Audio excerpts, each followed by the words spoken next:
That's when the music was good in Black America. This is the Muslim Street, coming to you live from Africa. One set, we have with us the great CD, Dhoruba Bin-Wahad. We're going to tell you a little bit about him in a second and how he relates to our discussion today on the legacy of Assata Shakur. We have Art Mobley at Darfur 23 in Phoenix, Arizona. Dr. Viper Issa White, Professor Extraordinaire and Revolutionary in Orlando, Florida. And myself from on location with my assistant, Fatima Zara, in Morocco. So we're all over the place.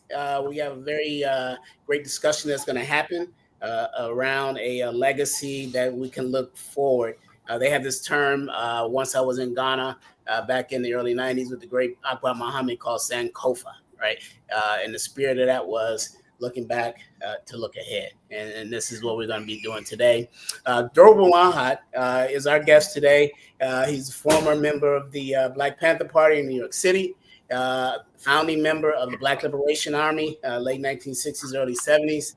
That was destabilized by the United States COINTELPRO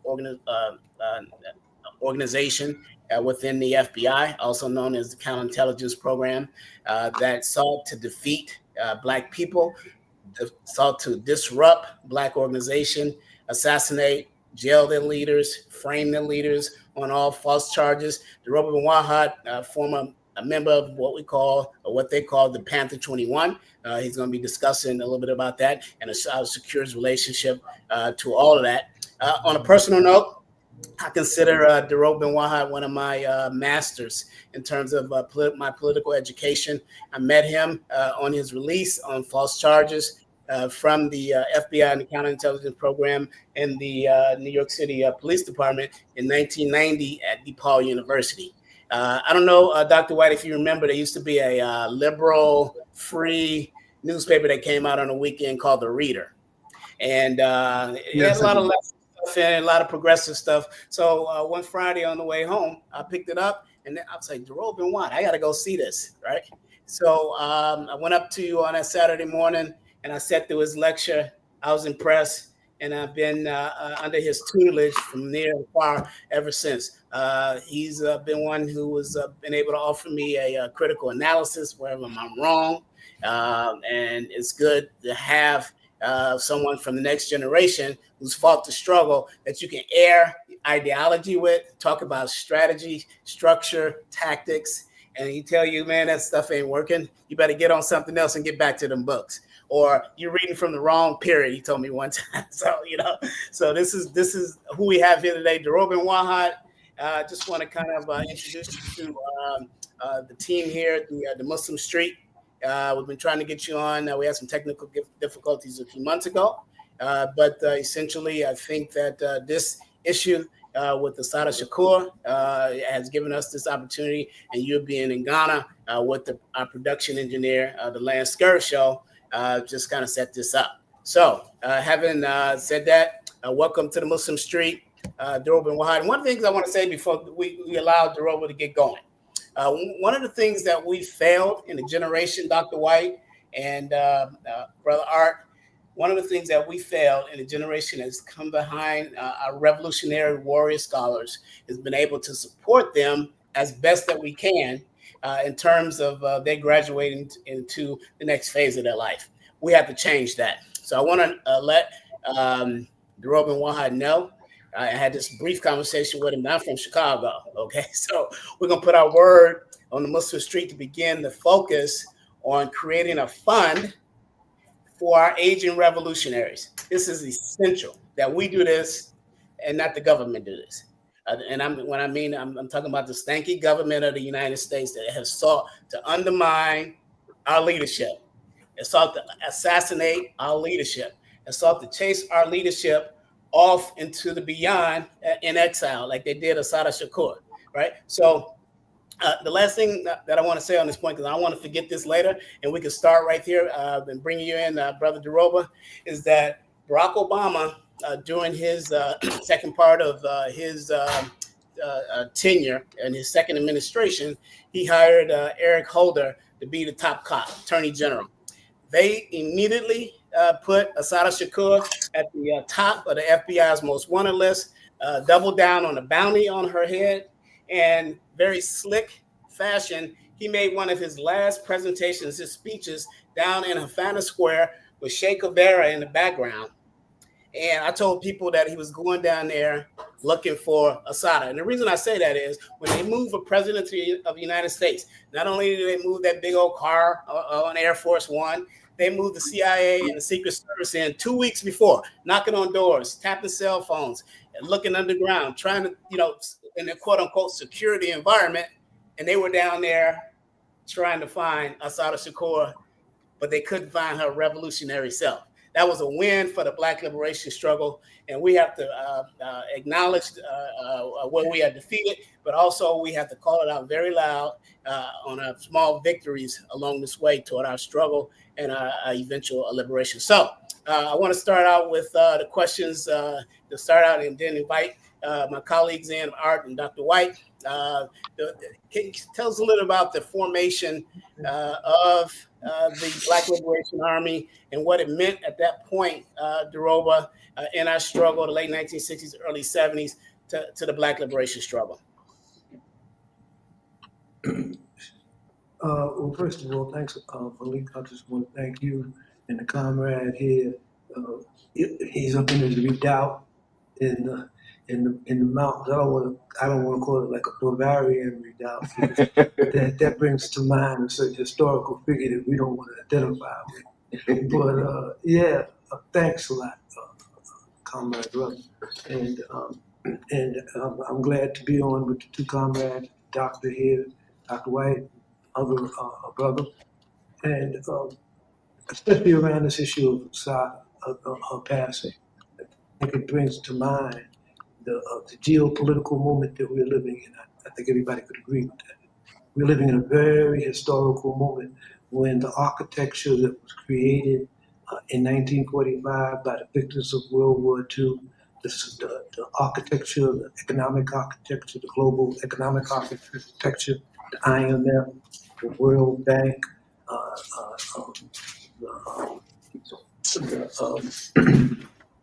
the Bretton Woods compact, and these things were created to revitalize Europe. Europeans have devastated themselves.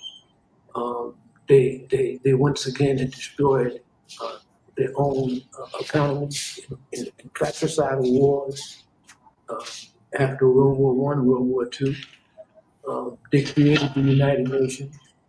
At that time, none of the African nations existed as free nations, except for Ethiopia and, and Liberia. The rest of Africa was colonized by the very Europeans that fought in World War II. The United States, in its Marshall Plan, bring back the economy of almost fearless and growing nations that were devastated by the war. And so the United Nations and its architecture, legal and economic architecture,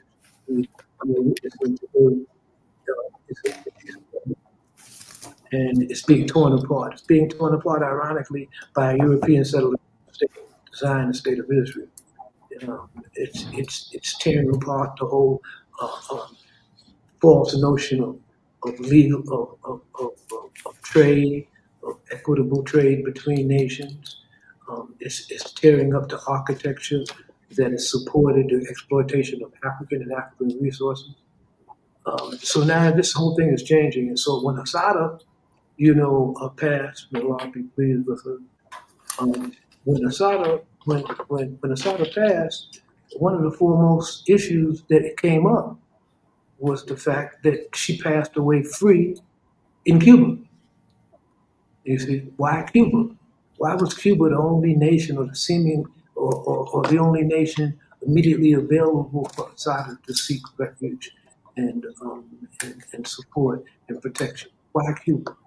And now when we see the U.S. machinations with Venezuela in the Caribbean, how they're masking, how they're mounting this fleet to the Caribbean, how Trump is talking about re-annexing Panama and other crazy stuff, and the migration populations from Latin America that's being swept up in ice raids today from countries, these immigrants and migrants are from countries that the U.S. has exploited and devastated for over a century. So Assata having refuge in Cuba brings these geopolitical questions in mind, especially for African people and young people who identify with Assata. So I want to raise that because that's very important. Our Pan-African internationalism right now is it has to be more focused, more organized. We have to understand what the ideas and the concept of real reparations for the North Atlantic slave trade means. We have to understand too why we might have to consider our rights as subjected domestic colony Africans in the diaspora, especially in North America, should consider our pathways based on the fact that the U.S. empire is in a collapse mode. It's in a desperate mode of collapse, and it's coming apart from within. We see the cleavage between the right and the left, so-called what's left to the left, and so all of these things, all of these forces are at work right now. And when Assata's transition, it highlights this. And to close, what I'm saying is to close with this. When you mentioned in your introduction how Obama, when he came to power, um, um, immediately had a bounty on Assata's head raised. This was not a coincidence. We have to understand the role that Obama was supposed to play when he came into power. If you remember, Obama came into power at the at the height of the 2000, I think it was 2008 collapse of the economy, and he was supposed to bring that back. He had a mandate to, in that context, geopolitically. He had a mandate to try to play down the issue of the Israeli occupation of Western Asia, the conflict in that area, and focus on the economy, focus on the global economy. And one of the things that was considered in that paradigm in his administration, especially the second administration, was how to create rapprochement with Cuba and the Caribbean. Um, we all know that Grenada was invaded because it was believed to be a potential Cuba. We know that the same thing was done in Panama. The same thing was done is now being done with Venezuela. So Cuba has always been pivotal to U.S. control and hegemony in the Western Hemisphere. That's breaking up now. Venezuela is no longer isolated. If you listen to the recent address of the president of the foreign minister of Burkina Faso, he talked about how Burkina Faso and the Sahel Confederation were staunchly behind Venezuela. We see that the BRICS nations, the Chinese, have offered military assistance to Venezuela to thwart U.S. intimidation Yeah. and potential invasion. Um, So we see the paradigm is I- shifting. And so Assata's passing emphasized this particular region of U.S. hegemony that's under siege.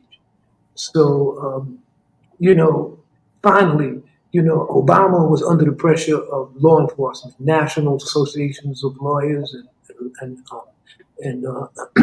and law and police guilds and unions were under immense pressure on the state, put immense pressure on the State Department to make Assata Shakur a pivotal ingredient, a pivotal issue in reapproaching with the embargo on Cuba.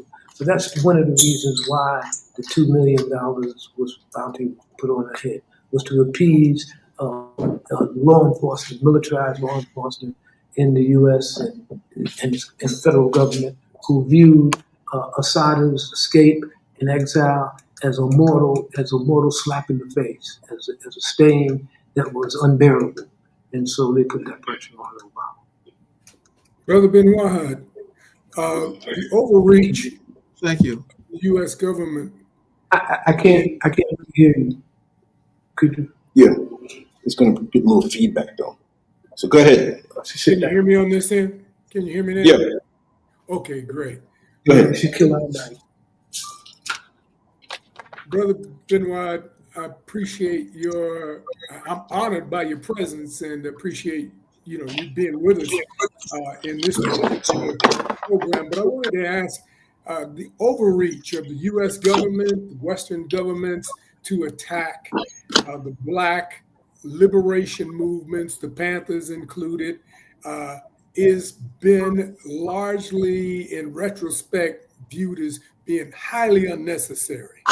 And I say that to mean that much of what they've done has been fruitless. Much of it has been done in a failed effort to restrain African people and to delay our forward momentum. Where do you think, and how do you think, as a senior and certainly important element of leadership, how do you see our forward progress going? What are the best things that we can do, short and long term, to get our movement back on track? Well, that's a very good question. It's a very involved question, comrade. That's a very good question, and it has a multiplicity of layers. I don't think we should go into all of them, but I could try to highlight maybe some primary strategies or strategic visions that we need to consider. We need to consider that consolidation of fascism in the United States is about a completed process. We're living in a system of democratic fascism. Of course, Black people have always experienced the white supremacist, ethnocentric, ethno-European state as fascist, as far as we were concerned. But as far as the broader population was concerned, fascism, consolidation of oligarchies and corporate finance capital with the political process and the military industrial complex has never been more solid and never been more deeper than it is now. And facing that reality, we have to withdraw in many ways to the understanding that revolution, as we may have envisioned it, as we may have conceived it in America, is not at all possible in this geopolitical. So what is it that we do? We have to survive, just like we survived the bullwhip days. We have to survive the collapse and the implosion of empire and its white supremacist settler roots. We know that they're coming for us when they finish with these migrants. We know how they are configuring the military forces with the police militarization, with these top cities outside of major concentrations of African people. We know all of that. So what do we do? How do we do? I think that what we really have to do now is understand, first of all, that all politics is local. I think that's very important for us to understand, that if we understand the analysis, and I think many of you comrades there are familiar with the analysis that was put forward back in the days of Kwame Ture and Malcolm, that we are an internal colony. African people in the United States, for all intents and purposes, are a unique domestic colony. And that evolves from our condition of servitude, feudalism, and sharecropping, and apartheid, and how we came out of that, and how once we won the so-called civil rights to vote, and our vote could be overwhelmingly progressive. They launched the war on crime and the war on drugs. They filled prisons with our people, and that had a serious impact on our cohesion and our as a voting bloc, as an electorate. Having said that, all politics is local, to answer your question. And I think that we have to take control of those institutions that we can take control of in our cities.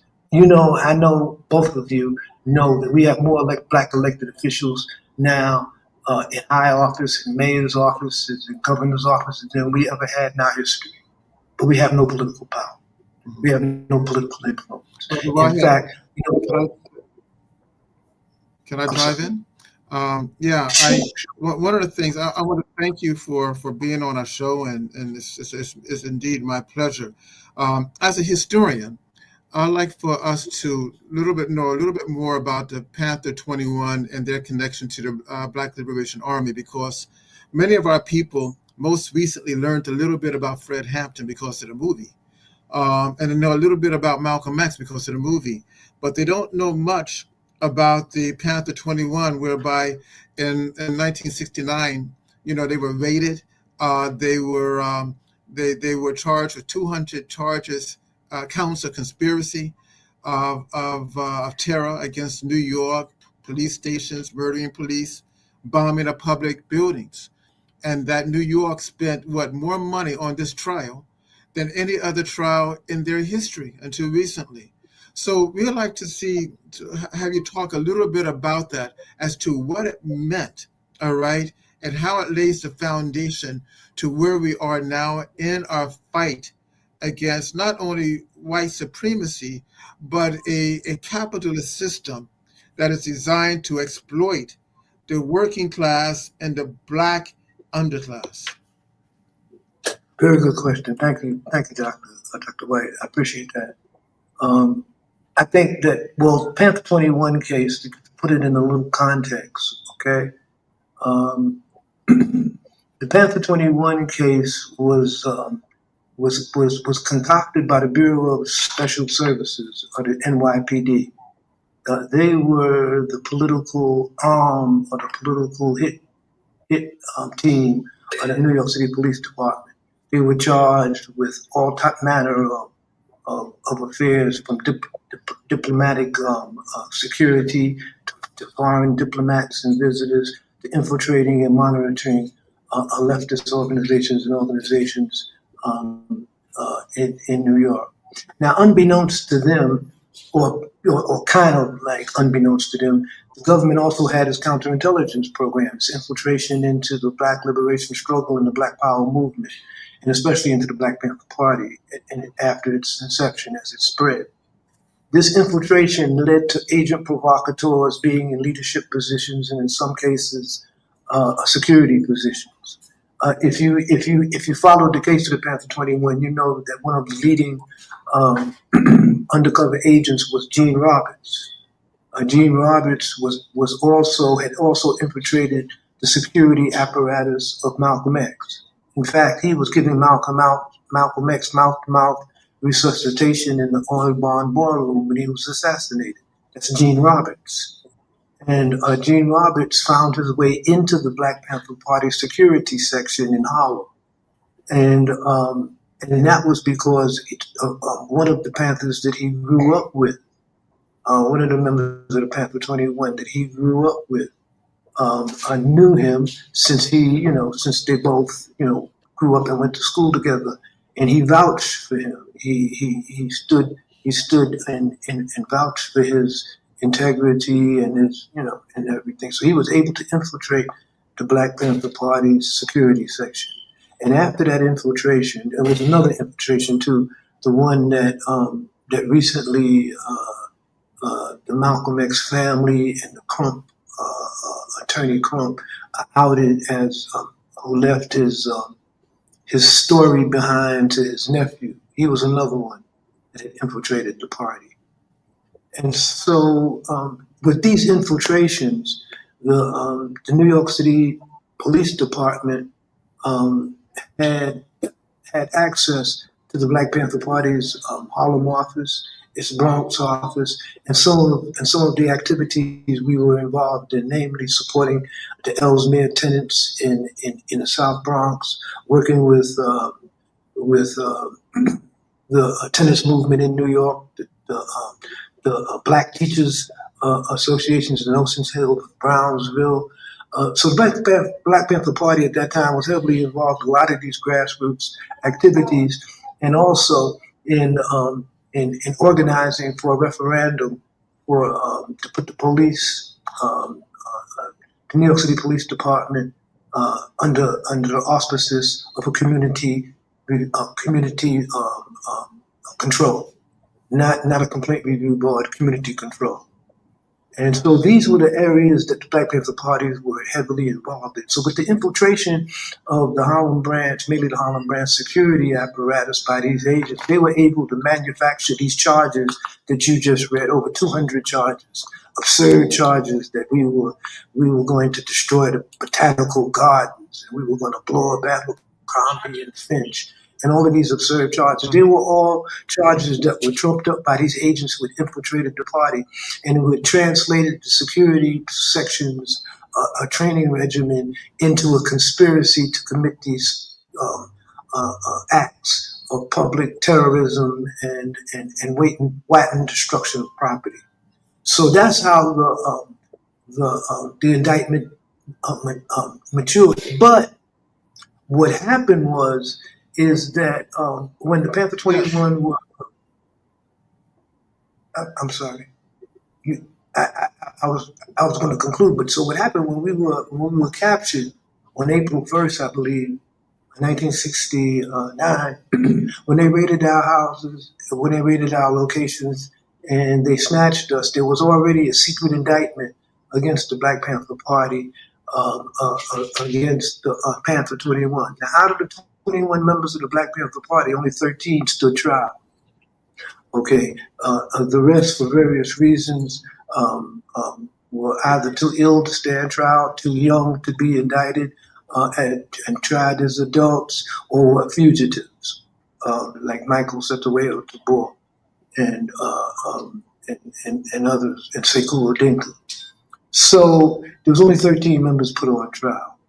And this was supposed to be a showpiece trial because the Black Panther Party was the target, was 70% of the counterintelligence COINTELPRO actions aimed at the Black community from 1966 to 1971 were aimed at the Black Panther Party.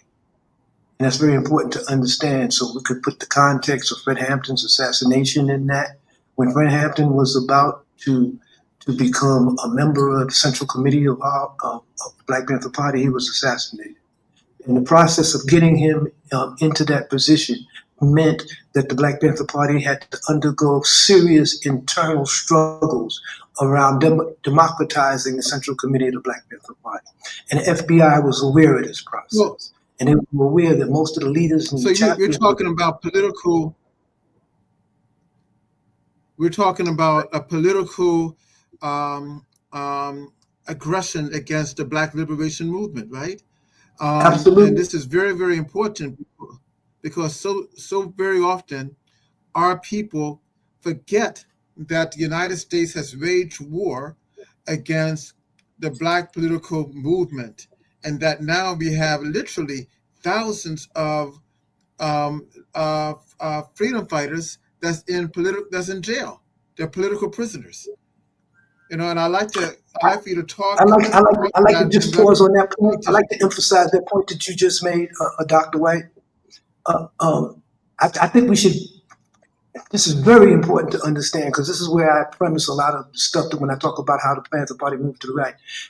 We African people since 1619 and the beginning of the European slave trade have been involved in a state of war. And we know from the definitions of war that war is the continuation of politics by violent means, and politics is the continuation of war by nonviolent means. We were taken from Africa and ripped from Africa as an act of economic mercantile war, for profit. And that war continues to this very, very day. and it has its machinations in militarized police violence. It has its machinations in the miseducation and the violence of the educational systems against Black minds. It has its manifestation in the psychiatric and mental conditions that people in our community are subjected to on a social basis.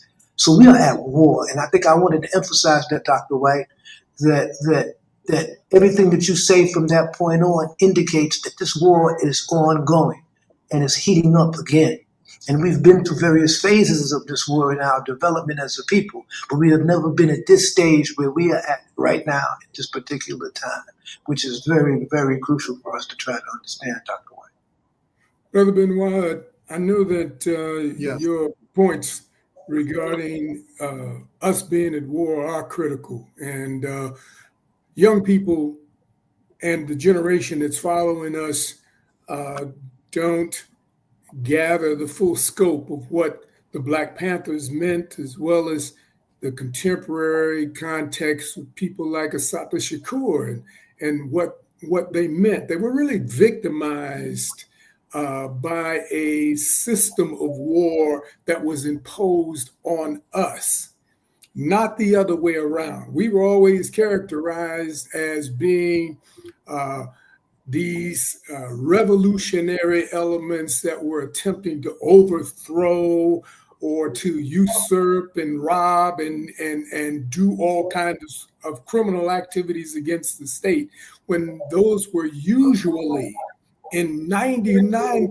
of the cases, things that were trumped up by the establishment as accusations against these movements. There were not those kinds of activities in progress, but certainly we endeavored to change things as African people, as enslaved and captured African people in America, which was very natural. It was a very natural thing to do then, as it is natural for us to be engaged in now.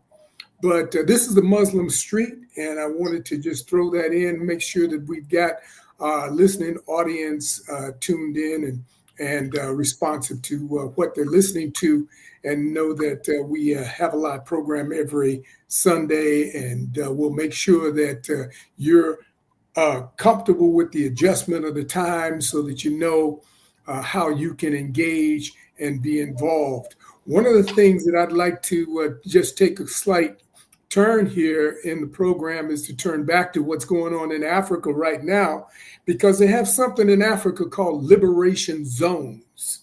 When you free an area, then that allows you to have free thinking and organizational capacity in a zone where people are not going to inhibit you.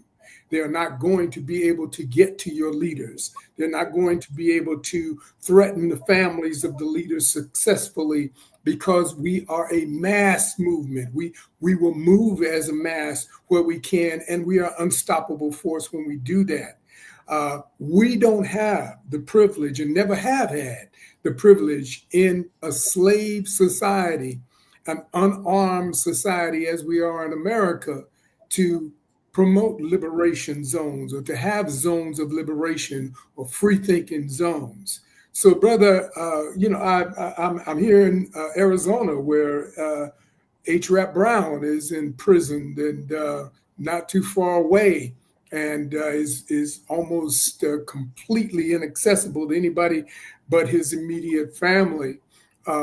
We need to look at possibly having a section of what we consider to be reparations be part of that fund that Malik was speaking of early on, that would give us and allow us the ability to support those of us who have been unfortunate enough to be ensnared by the system, isolated by the system, unnecessarily, I might add, largely, because we have just not been able to get the culture and the society to react to those people in anything that even resembled fairness. So I wanted to just make sure that that was stated.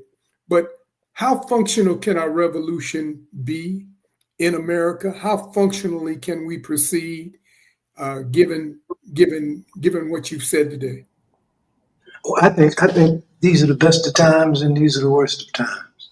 I think these are the best of times for organizers and for those of us who have a grasp on the historical moment we are in.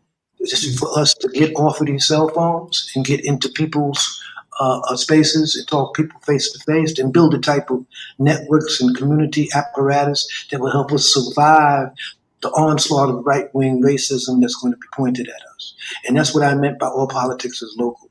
You know, we can take control of local law enforcement. We can do that. We can even do that given what little limits we have in the referendums and the ballot. We can take control of mayoral offices with community leaders. We can decentralize police in local communities, which means we could create our own militias in the community who are certified police deputies. White folks do this all the time, all across America. They deputize their family. They deputize each other, and they run the county sheriff. They have community control of police. Serious. And we can do the same thing.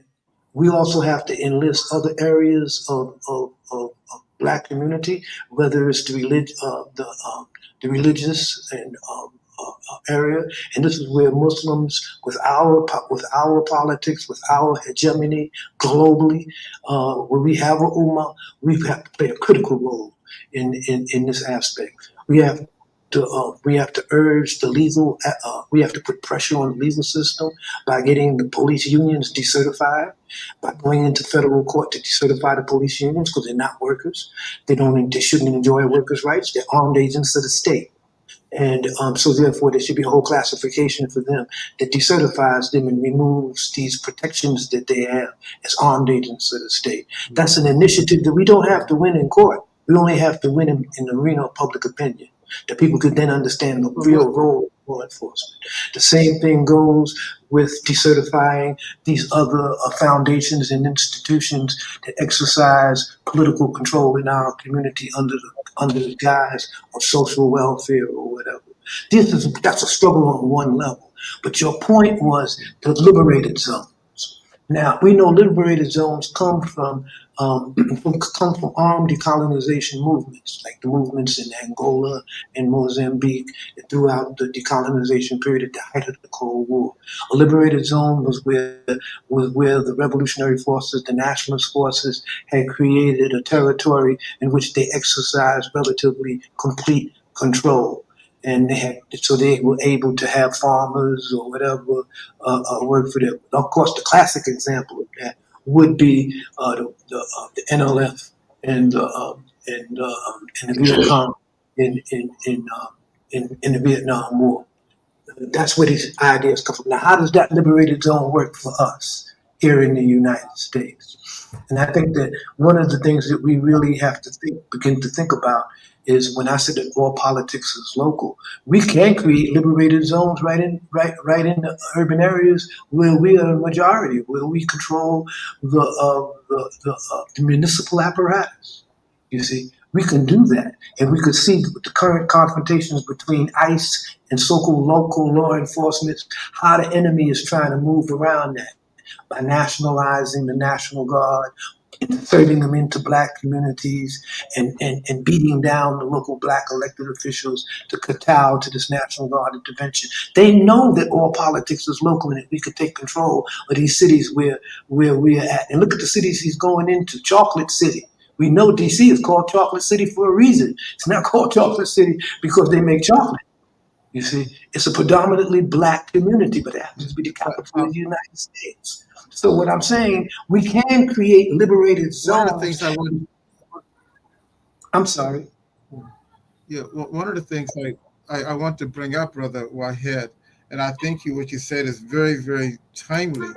However, one of the issues that Assata Shakur had with the Black Panther Party was that she thought that they focused too much on local politics as opposed to getting more involved in international affairs and developing alliances. And I want you to talk to that a little bit, because even under the leadership of Kwame Ture, when he was the head of the Black Panther Party, he focused again on international coalitions.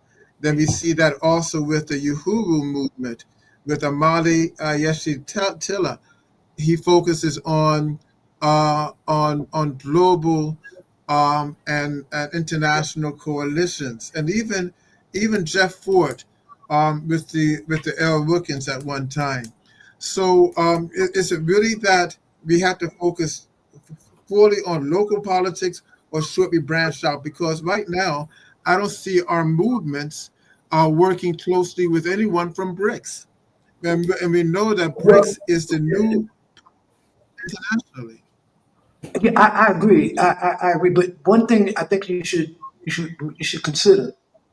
Uh, the Black Panther Party had a relationship to half a dozen liberation movements, a concrete relationship. We had a relationship with the Vietnamese, with the NLF. In fact, they offered to train some of our people. Sekou Odinga trained with the PAIGC in Guinea-Bissau. We had a relationship when we had the embassy in Algeria. We had a relationship with the PLO in Black September. We had concrete relationships. In fact, I was on the New York Palestinian Support Committee of the Black Panther Party as a field secretary.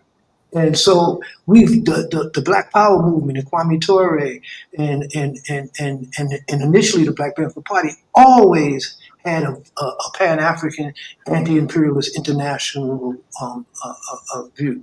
This is something a lot of the young folks don't really realize, like you pointed out. And it's up to us as OGs to bring it to their attention that our struggle is directly tied to the struggles that are going on in Africa right now. What are we, a few hundred miles south of Burkina Faso, the border of Burkina Faso? And so building this network here in Africa of expats, one of the problems that we have here, because it really addresses what you're saying, Dr. White, is when Africans from the diaspora come here and decide they want to move to Africa or come to Ghana, we don't have our own quote chamber of commerce or network where they first go to get the lay of the land, what ministers we should be dealing with, how we should be rolling. We have to act as if we're an ethnic group, as if we're a tribe, literally, when we're here, because we get no respect when we try to do it individually. You see what I'm saying? We're treated as a beauty. We're treated as black folks that just got money and to be swindled. We're not seen as a cohesive group. This is beginning to change, and that's one of the reasons why, working with Malik and the brother here, we're going to begin to change that paradigm of how we begin to introduce brothers and sisters back here on the continent so that we have a cohesive network. We have a cohesive forum that we could voice ourselves within the confines and within the context of Ghana. And I would urge both of everybody here to go listen to the president's Ghana address to the United Nations, the Ghanaian president and the prime minister from Burkina Faso. Man, I was shocked. I was really shocked by the Ghanaian president's presentation because he said exactly the same things we're saying right now. The UN is of no utility to us. We have to create the type of trade zones and safe zones that recognize our sovereignty, that make people deal with us on a level of equality. And I think that the African diaspora is going to be key to this process. And so we have to set up the type of networks. Dhoruba, on that point, one of the things that we transitioned the Muslim street to is a movement. And to be honest, I wanted to question you, get your ideas around from a historical perspective, the Black Liberation Army with Assata Shakur, Dhoruba Bin-Wahad, Jalil Muttaqin, Sunday Adekoli. There was a concentration of Islam, right, and struggle. We see it with Jamil El-Amin and others. Even Jeff Ford took the gang issue and took Islam and moved it to El Rukn and was doing some good things in Chicago until that was disrupted. So during that period, the merger of Islam and the Black liberation struggle, and I like to speak to build on more of what you talked about, how the Black Panther Party particularly had relationships and committees set up with liberation movements all over the world. One of the things that we've been reviving, other than just speak, is the genocide that's going on by the Zionists in Gaza, the Muslim street, on behalf of the Black liberation struggle. And I don't know if this is the first time, but it's definitely a graduation from the backs and the shoulders of leaders like yourself who set up the context. But we are literally on the brink of funding in a way that has never been done before the Palestinian liberation struggle vis-a-vis the Black liberation struggle. Millions and millions and millions of funding that's going into that. When I talked about building the fund and you being the first recipient of this new fund that the Muslim Street is going to create in order to aid revolutionaries like yourself who paid a tremendous price, right? That's going to happen.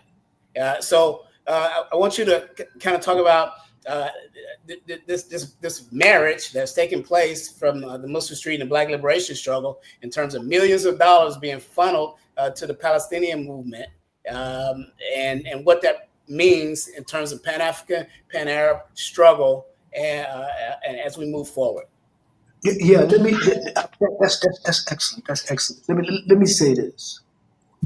What's happening in Western Asia with the Zionist settler state, the European Zionist settler state, has created an enormous level of resentment and backlash on the part of the ordinary Ummah, ordinary Muslims across the world. Okay, and it's the leaders of these states, the so-called recipients of the signatories of the Abraham Accords. Some of these states that we know in Morocco that are secretly supporting the Zionist project in Western Asia. We know that the famine that's going on and as a result of the civil war in the Sudan is funded by the UAE. Oh, the U.S. is running weapons, technology, and drones into the RSF, RSD, the Rapid Support Force, whatever. There used to be the Janjaweed. And this is significant because the purpose of this civil war in the Sudan and the situation in between Egypt and Ethiopia and Somalia and these so-called Islamic jihadists across the Sahel is that the focus of that is Western Asia. Is that they want the military on the southern borders and the southern flanks of North Africa to be amenable to U.S. foreign policy and especially Israeli infiltration and control. And this is why Mossad and them are heavily involved in supporting some of these regimes. But with the breakup of this, with the Sahel Confederation of Mali, Burkina Faso, and Niger, it's drawing. It's like a center of gravity that's drawing other movements and other young militarists into. And Chad is considering joining. If you listen to Ghana's speech. Ghana's president's speech in the UN, you see that he's right on point with the same thing that Traore and the Burkina Faso is saying. They're considering withdrawing from the United Nations completely and making the AU one voice. We're talking about a historical moment in here, and they're panicking. You could see French society is unraveling at the seams because they no longer get the millions and millions of dollars a month of subsidy for the economy from Africa that they're accustomed to. You see, so the things are coming really fast. And for the Muslim street, for Muslims, African Muslims in the States and in the diaspora, it's very pivotal for us to begin to understand the role that we have to play, the type of infrastructure that we have to build across whatever areas where we are expats and in the diaspora. We have a very powerful opportunity here. You see what I'm saying? Because now we have federations and regional alliances that ally themselves perfectly with our analysis of Pan-African international anti-imperialism. Okay, so we need to be able to link these forces. And one of the things I was talking about that I didn't mention to you, Malik, I've been trying to get together a delegation that we put together to Burkina Faso and to the AES, an observer delegation, to see where exactly we could put our resources and everything, and bring back a report that we could put together that we could spread not only to the Muslim community but to all of those who are on the same side of the barricade. Now, when I say same side of the barricade, what am I talking about? Just recently, I returned from Minneapolis. When I returned here, I spoke at the National Lawyers Guild. I was invited to their dinner. And at present, there were the BDS movement activists. There were activists for justice against political repression and support political prisoners, and they're very receptive to this type of anti-fascist unity and anti-imperialist international understanding that capitalism and the oligarchy that's behind these ICE raids and the corporate takeover of the Democratic and Republican parties are our enemies, and we have to build a type of networks that are functional. We had the Underground Railroad back in the bullwhip days. Now we need the same type of Pan-African Islamic movement that Malcolm talked about, that Malcolm began to put into effect. But now we're on the ground here in Africa. We're not just in Harlem. We're not just in Chicago. We're right here. So what we need to do is those brothers and sisters who are coming here with the idea and the notion of relocating, we need to have the type of network and the type of apparatus and architecture where their best skills and their resources can be put to their, not only their individual benefit, but the overarching benefit of our presence here in Africa and in the AU. We know that the sixth region of the AU is the African diaspora region. And right now, as we speak, we have had brothers and sisters in the United States that have had elections within their own class and group and elected themselves as representatives of us, the diaspora, to the AU. So we need to understand that. We need to utilize our efforts, especially as Muslims. And this is one of the things that I really appreciate about the Muslim streets, is trying to galvanize the Ummah, and especially Muslims in the diaspora, so our rightful leadership place in the anti-Islamic phobia movement. We know that at one time, and I'm going to end with this, at one time before 9/11, Islam was the fastest growing religion in America. Okay? And after 9/11, we saw how the indigenous Muslims, namely Muslims of African ancestry, were pushed to the side, and immigrant Muslims were brought more to the forefront as spokespersons for Islam in America. But we know the history of Islam in America.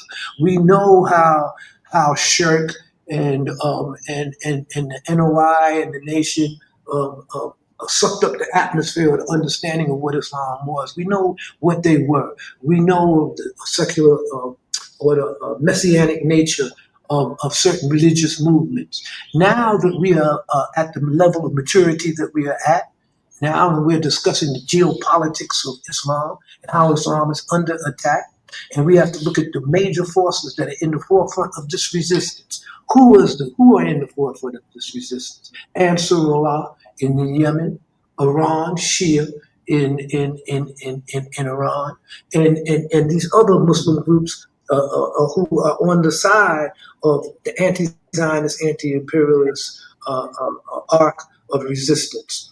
So this is the reality.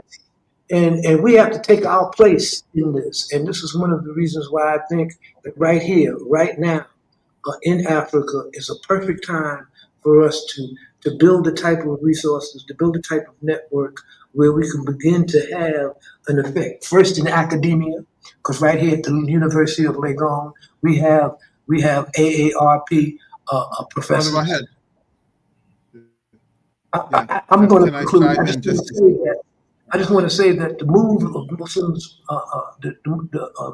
the Muslims on the streets, is very important as an anti-imperialist and a Pan-African movement, and especially seeing that a large percentage of West Africa is Muslim, and almost all of North Africa is Muslim.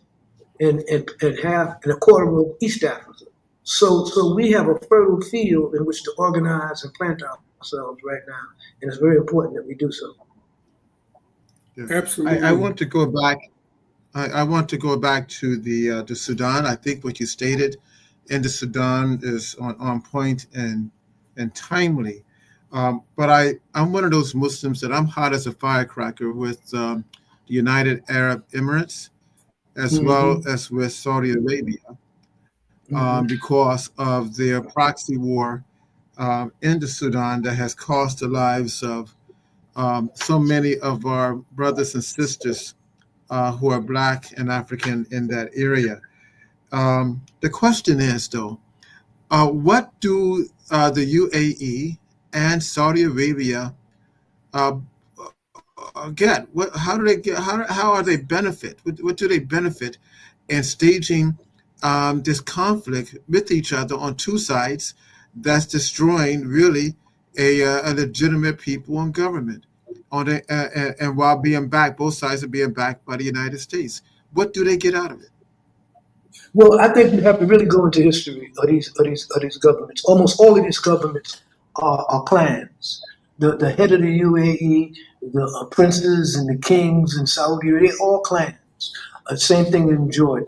And if you go back to the breakup of the Ottoman Empire at the end of World War I, this is when these clans began to ascend to power because of the British appropriation or the dividing up of the Ottoman territories. The major objective, of course, was to make sure that oil flowed to the imperialist countries, that there was no threat of that oil ever being disrupted. And these clans, the Wahhabis in Saudi Arabia that supported King Saud and his takeover of the territory. We could look at the glorified stories of Lawrence of Arabia to get a picture of how the Europeans made a pact with these Arab clans and these Arab that would later become nations, that would later become the United Arab Emirates, that would later become Qatar, that would later become Saudi Arabia and Abu Dhabi and all of these places. These alliances were made to protect the interests of these elites and these clans. And and they bought into this, and all from the end of World War I through World War II, they were hoodwinked. First with the Balfour Agreement about Western Asia, but they were hoodwinked, and they believed that their survivability depended on Western military power and dominance, and they still believe that. But now they're seeing that the West has no real friends, that these crackers have no shame, and they have no respect for their allies. They would just as soon kill their allies if it benefit them as secure their allies. So they're seeing that now. So they're trying to move away in a way to protect themselves. Like Saudi Arabia has just recently signed a pact with Pakistan. I think all of us heard about that, and it's a military pact.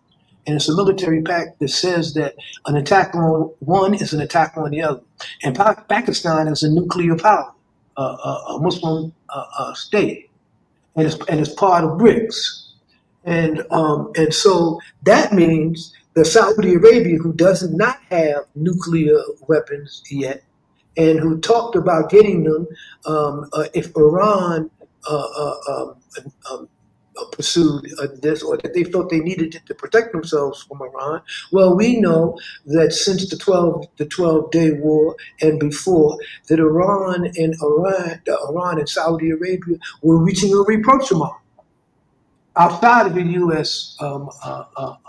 Auspices, and this terrified the U.S. And now Saudi Arabia has a military pact with a nuclear powered a Muslim nation, and other Muslim nations are now thinking about doing the same. And so if this happens, then that protection that the U.S. claimed that they could provide, and the West claimed that they could provide to these clans and families that's running these regimes in Saudi Arabia and the UAE, if that erodes, then all the bets are off. And so I think that, like you pointed out, what they thought they were getting out of this was U.S. protection. They thought that they had a guaranteed market for their oil because they know they could totally disrupt the Western nations with the embargo of their oil or raising the prices, but they don't. And the reason why they don't, because they believe it's in their interest to have the protection of the West and their military might and hegemony, and that's starting to erode right now. So this thing is in flux, but that's what they thought they could get out of it. They thought they could get a protection, a military protection, and security, and a guaranteed market for their oil in the U.S. And Brother, that of course trading with BRICS. Brother Dhoruba Bin-Wahad, I appreciate you being with us here on the Muslim Street and happy about the information that we can flow and the education that we can provide to young people who are listening all over the world. And that's across the US and across the Caribbean and Africa as well.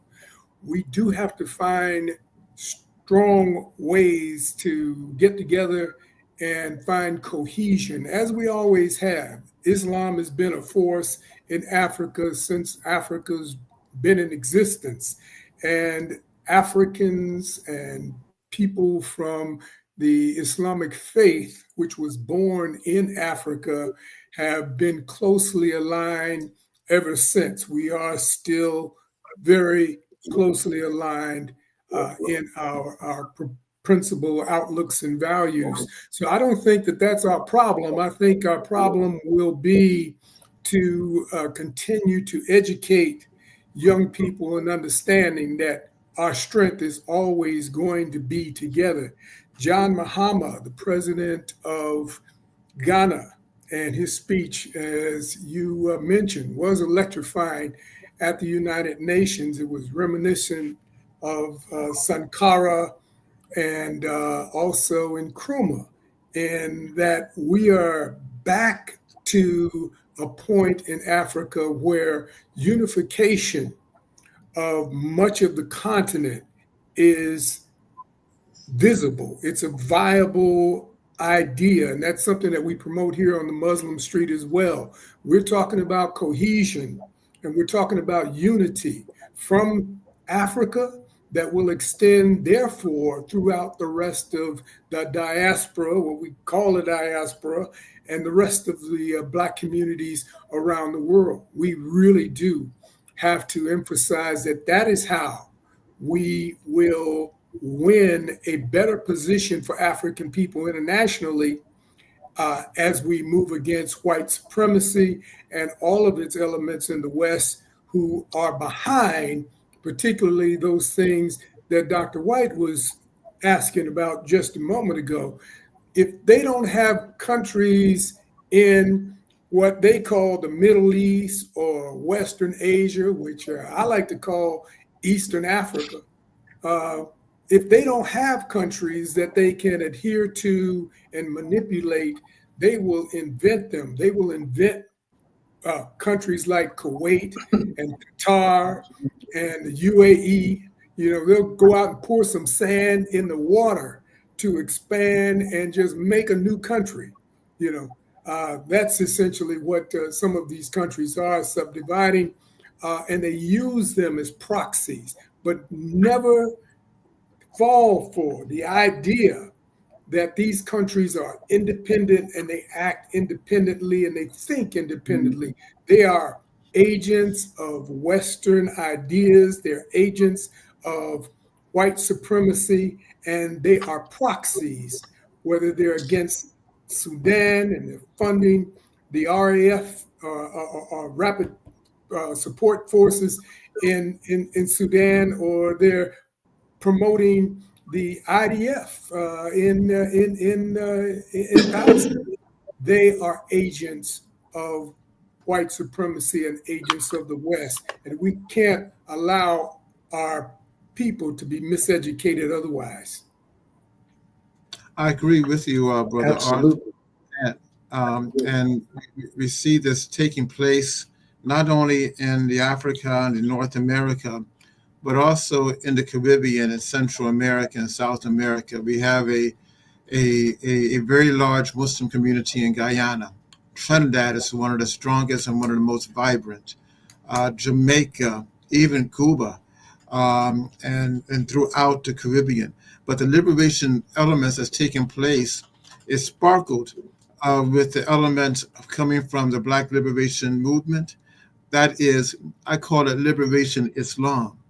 It's just not sitting back and waiting and seeing that we're good Muslims because we're making our Fajr prayer, but we're good Muslims because we're utilizing our religion to transform the mechanisms of an unstable state to one that whereby it will give true liberation, freedom, and justice to the people who are there.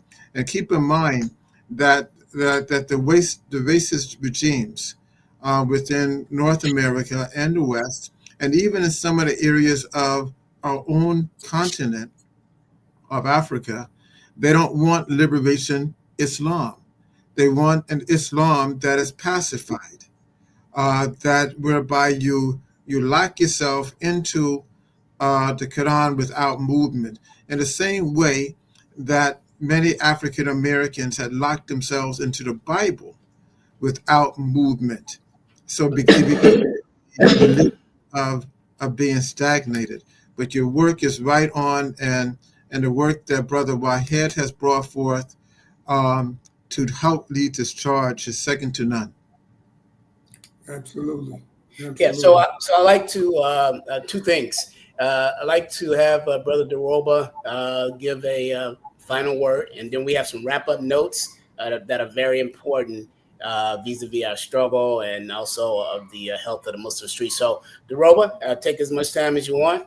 You're our guest. Long live the legacy of Assata Shakur. We want to thank you for knowing her. Thank you for struggling with her. Thank you with protecting her and fighting the biggest disruption of history that we've ever experienced as Black people. Bin-Wahad. Yeah, I just want to say thanks, comrades, for having me come on, and I'm looking forward to us continuing the monologue and the dialogue into the future. And there's Muslims in Austria and, uh, and Paris that I've toured with that I want to put in touch with the Muslim streets. They've been big on political prisoners. They've been big on it and support on our political prisoners and stuff. So they need to be tuned in too. But finally, I just want to say that this is a unique opportunity for us to begin to build a type of infrastructure that we need to have that type of subtle influence in diaspora and in Pan-African politics here that we need to have.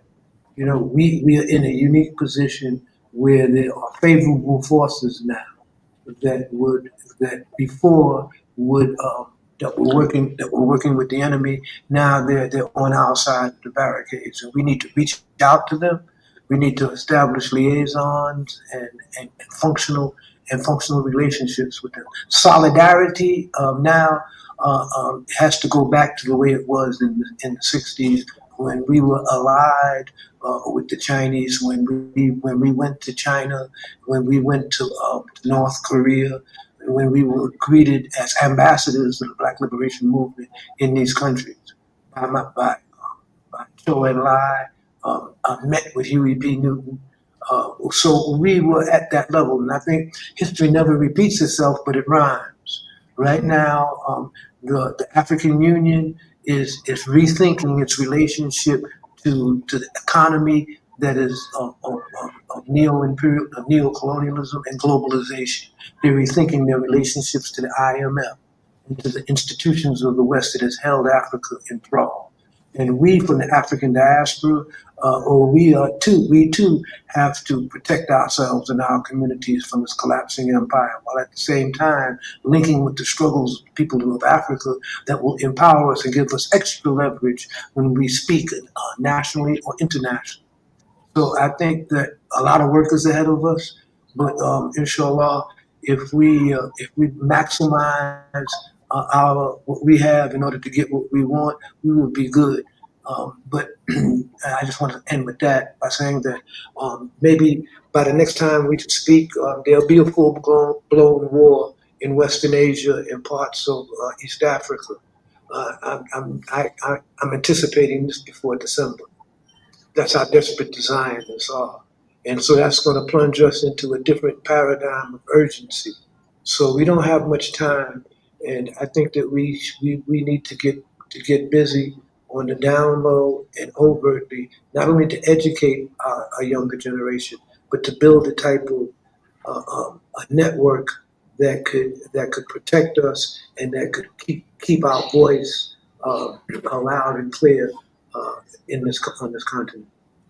We have Thank you. become their worst nightmare, and Yes. we will continue to be their worst nightmare. We are the reemergence of Malcolm X and Kwame Nkrumah and Kwame Ture and all of those people that they thought that, and Assata Shakur, who they thought they had silenced and had essentially pushed to the side, but they forget about us. They forget about the thousands and thousands of people who were privy to their education and to their understanding and to their communication. And just because we haven't had microphones in front of us don't mean that we have gone brain dead and we've forgotten and we don't know how to repeat what it is that we've learned.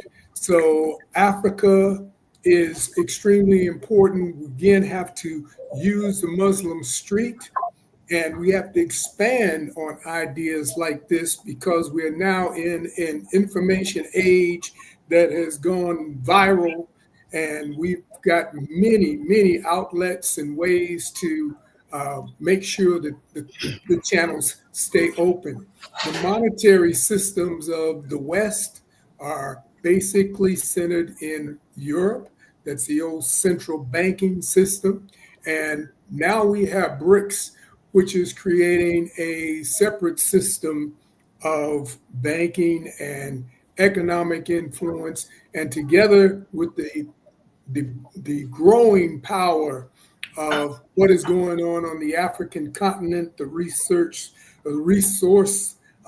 base of the entire world, there are new strategies emerging on a daily basis. So I applaud what our brother has brought to us today in sharing that the AU is evolving as it should, but also the Sahel states have taken a firm lead in pushing those paradigms and the AU forward. And it's good to see, and it is unstoppable. And all I can say is we are their worst nightmare. I want to thank you, brothers, as we close out this program and bring Dr. White on. The Muslim Street has signatured his first sponsor. He's going to talk a little bit about that. But before I bring him on and allow Lance to play our exit music, 4 takeaways, Brother Dhoruba Wahad. One is that we came away from this show with a goal and an agenda to raise $1 million for a fund for our revolutionary leaders that came before us, like yourselves, who poured more into that, right? So we're going to raise a fund, right? We an endowment, right? So that's one of the takeaways. The other, I want to thank you for is creating a observer delegation to Burkina Faso. We're going to lean on you for who should be part of that delegation, what some of our goals and objectives should be coming away from that. I have an excellent idea to fund an entire thing, so we'll have to go around begging people for money. I definitely want to hear that one. Wait, here it is, That's right here. all we need to put the delegation together with funds. Listen, one of the things, and I want to talk to you at a later date, and I think we can do a whole show on this, is that when we engage other struggles, as you guys and the Black Panthers and revolutionaries did in the past, one of my policies is I don't dictate to them how they should run their struggle, what should be their goals and objectives. We're here to support, as they should be on our side, right? So the Palestinian Absolutely. struggle, particularly in their diaspora, was looking to raise money in order to fund NGOs and nonprofits in terms of soft money to put pressure on the West to change their political policies. And they were raising 100,000 here, 200,000 there. And I asked them, I said, what if we could raise in one drop in the 30-day period, $6 million and keep doing this over and over and over and over again? How would that change the dynamic? And oh, by the way, though I believe that you should be struggling for a one-state solution, that's not for us to say. Now, on the backside of that, in that relationship, because this is a duality, this is a give and a take in terms of our struggles of oppressed people, is that when it comes to the observer delegation and Burkina Faso, we'll be able to raise that money out of the same pot. That's why that's not going to be an issue. All we have to do on this end is put together the what, the when, and what is our goals and objectives for that, and then let's set it up and do that. The last thing that I want to say before I bring Dr. White on to announce our new sponsor and a big program, Brother Dhoruba, you can love what's going on around that, and that is we want to welcome you, Brother Dhoruba, to be part of the Muslim Street. Any way that you want to fit in, whether it be from a coaching perspective, analytical perspective, which want you part of this in order to adhere and listen to your direction this time to us. That you impart your knowledge and your wisdom as you did when I met you in my 20s. And I wasn't hard headed. You know, when I met you at DePaul, I was literally in my 20s. But Dr. White had just finished his PhD work at the University of Illinois or Ohio State University, one of those. And he and I would go in the 80s, just go back and forth, and shake a hand. You know, so when I met Brother Dhoruba in my 20s, Dr. White, at the finish of his lecture and my engagement with him, he said to me, he said, "Man, you don't seem like one of them brothers in the nation, bro." So he was complimenting me on my political education, and I appreciated that, but it was just the tip of the iceberg. We really need you to impart your knowledge inside of the Muslim Street, that we disseminate this into the Pan-African struggle. So, Dr. White. Yes, thank you. To share the stage with one of your professors is indeed a pleasure. No wonder you were so tough. I am so happy that the Muslim Streets and our group, the WM Farms and Enterprises, we have embarked on a program that deals with political prisoners and the number of our people who are incarcerated. As you know, the United States represents African Americans represent 13% of the population, but we represent 42% of the prison inmate population. With that being said, we have a program that deals with expungements and seals, clemencies, and pardons. That we're working in all 50 states as well as territories. It's important to get involved and to use our program and our services, because so many brothers and sisters who have been incarcerated and who are out now cannot find jobs, cannot find housing, cannot do anything because their records have not been expunged or their records have not been sealed. We can do this. Others, we're finding that many of our brothers and sisters are being over-sentenced. They're being persecuted for crimes they did not do. So we're working with, again, states as well as the federal government in dealing with pardons and clemency. We would like for you to get in touch with us. You can always meet and talk to my trusted associate. Her name is Jemiah Harper. You can see her email on the screen, or you can call us directly at 321-320-5373. 321-320-5373. And I want to let you know that some of the proceeds into this will go directly to Muslim streets. We need to increase our standing, and we need your support. So please get in touch with us if you have any issues that deals with pardons or clemency, judgments, or records sealed. call us at 321-320-5373. Thank you, All right. and may God bless you.